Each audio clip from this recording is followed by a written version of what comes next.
You are watching Fuel Motivation. For more videos from your favorite public speakers, be sure to subscribe and turn on post notifications. There's so much knowledge out there, so much information, so many ways to get better. And we make so many mistakes. We're the product of our mistakes. And oftentimes the lesson is sitting there right in front of our face. It's there to be learned, but we miss it, or we don't pay attention to it, or we think we know better until it punches us in the face. And the most important thing to learn is that we have so much to learn. We all do. And we can learn from school and from people and from experience, and we learn from life. But you have to process the information. You have to absorb it. You have to accept it. You have to open your mind. You gotta free your mind so that you can learn and make real progress.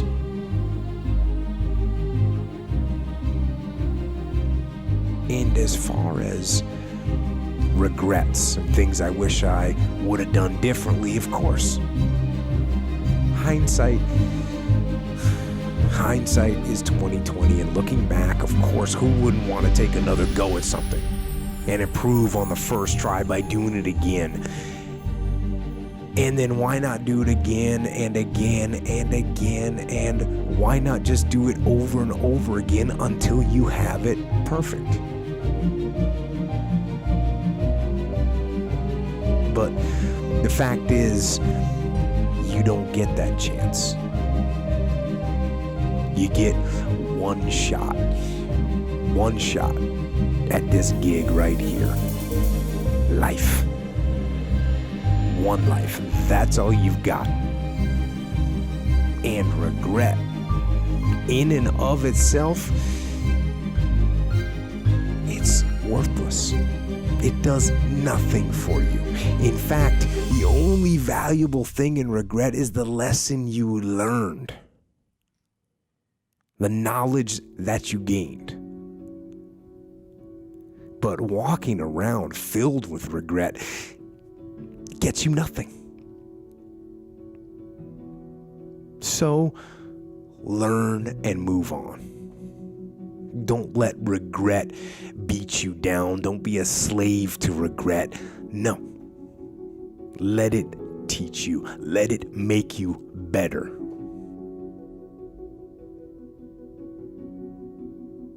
Most people who are failing are trying their fucking ass off. Yep. Most people who are failing are being criticized by people who haven't attempted what you're even trying to fail at. So what I'm failing at, so after I did 2,500 pull-ups my first time going for the record. Yep. You know how many people were criticizing me? I'm fucking do a pull-up. Exactly. Look at your audience who's criticizing you, first of all. Yep. They're not even in your fucking world. Yes. You don't even talk to me. Yep. Block them out. That's the first thing. Yep. The second thing is, through failure, you get all the fucking answers. So I was able to go back through and say, okay, this happened, this was wrong, this was wrong, this is wrong. So I don't even look at failure like, I don't even call it failure. Yeah. I don't, because I don't look at it like, oh my God, I failed.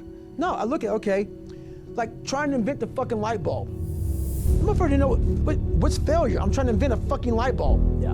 I'm trying to break 4,020 pull-ups. Mm-hmm. That's failure? Yeah. Anything you do along that way is amazing. Yeah. That's how you gotta look at failure. Yeah. So for me, I was grab a piece of paper and I'm going back through this stuff. I'm okay, check, I didn't make the goal. Yeah. Okay, boom, boom, boom. The next time I went, I did 3,200 pull-ups. Okay, I'm still 800 shy of the record. I remember. Fucking 800 shy of the record now. So I went from 25 to 3,200, and I gotta get to 4,020. Boy, that's a long way away. But And your body's breaking down. Left and right. Yep. But I got that whiteboard out again. Yeah. And I started writing down, okay, what did I do wrong this time? What did I do wrong this time? you cannot look at it as failure. Even though you didn't get what you wanted, all you're doing is examining ways to become successful at this particular thing. You're trying to master something. It's not failure. Yeah. You're trying to become the master of a particular thing. Yeah. It's not failing. Yeah. Whenever you're trying to master something, there's a process. When you see a movie and you watch a movie about a person that keeps failing, and at the end, they succeed, how do you feel as you watch that movie? Elated. Amazing, right? Yeah. I become the movie. I want to feel how I feel watching someone else in the movie. When I watched Rocky get his ass kicked, and I watched all these different things of failure, I was able to put myself there and say, God, man, how much do you feel now that you finally got there? That's what failure has done to me. I've watched so many things and watched someone succeed at the end of it. It's like, God, I want to feel like that. But failure causes that one feeling.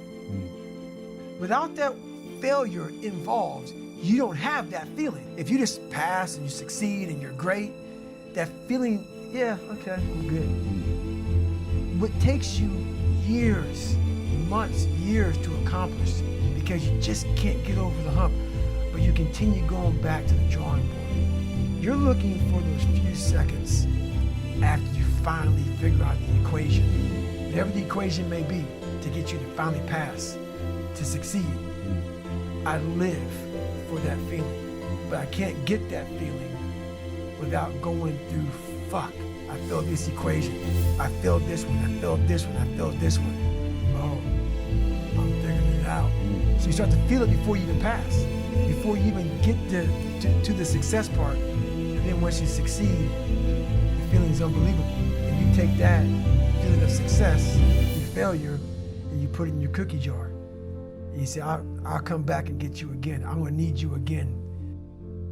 And it's those people who are able to be in the fucking sewer.